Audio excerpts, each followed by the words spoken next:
Hello everyone, DVS ম্যাডামের ক্লাসে তোমাদের সকলকে স্বাগতম। আমি ডিভিএস ম্যাডাম। সবার আগে চ্যানেলটা সাবস্ক্রাইবের পর নোটিফিকেশানটা অন রেখো, যাতে যখন যখন ভিডিও আপলোড হোক তোমাদের কাছে পৌঁছে যায়। তোমাদের প্রচুর রিকোয়েস্ট ছিল আমার কাছে কিছু প্রশ্নের জন্য, তো আজকে আরও কিছু প্রশ্ন আমি অলরেডি একটু আগেও আপলোড দিয়েছি, এখনও পরপর কিছু প্রশ্ন আমি আপলোড দিচ্ছি।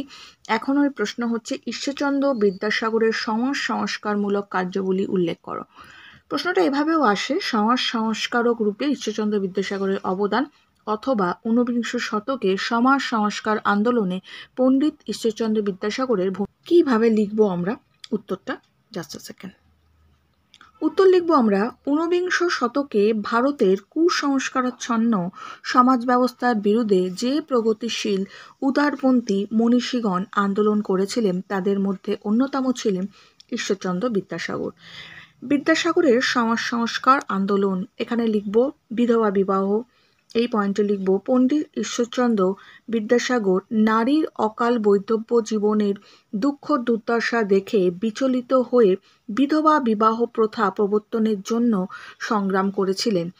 বিধবা বিবাহ ঈশ্বরচন্দ্র বিদ্যাসাগর যে স্বাস্থ্যসম্মত তা প্রমাণ করার জন্য তিনি পরাশর সংহিতার শ্লোক উদ্ধৃত করে লিখেছিলেন, স্বামী নিরুদ্দেশ হলে, মারা গেলে, ক্লীব হলে, সংসার ধর্ম ত্যাগ করলে অথবা পতিত হলে স্ত্রীর পুনর্বিবাহ স্বাস্থ্যসম্মত।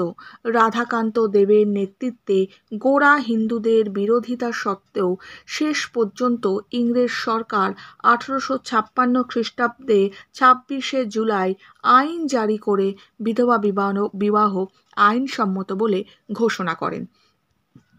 ঠিক আছে, নেক্সট পয়েন্ট। নেক্সট আমরা লিখব বহু বিবাহ, এই পয়েন্টে লিখব বিদ্যাসাগর বহু বিবাহের মতো সামাজিক কুপ্রথার বিরুদ্ধে আন্দোলন করেন। তিনি পুস্তিকা প্রকাশ করে জনসাধারণকে বোঝাতে চেষ্টা করেন যে বহু বিবাহের পিছনে শাস্ত্রের কোনো স্বীকৃতি নেই। তিনি কিন্তু সরকার 1857 খ্রিস্টাব্দের পরবর্তী আইন পাশ করে বহু বিবাহ রোধ করে জনগণকে ক্ষিপ্ত করতে রাজি হয়নি। নেক্সট লিখব বাল্যবিবাহ, এই পয়েন্টে লিখব বাল্যবিবাহের বিরুদ্ধেও বিদ্যাসাগর আন্দোলন করেছিলেন। তার আন্দোলনের ফলে সরকার 1860 খ্রিস্টাব্দে বিবাহের জন্য কন্যার সর্বনিম্ন বয়স 10 বছর নির্ধারণ করে।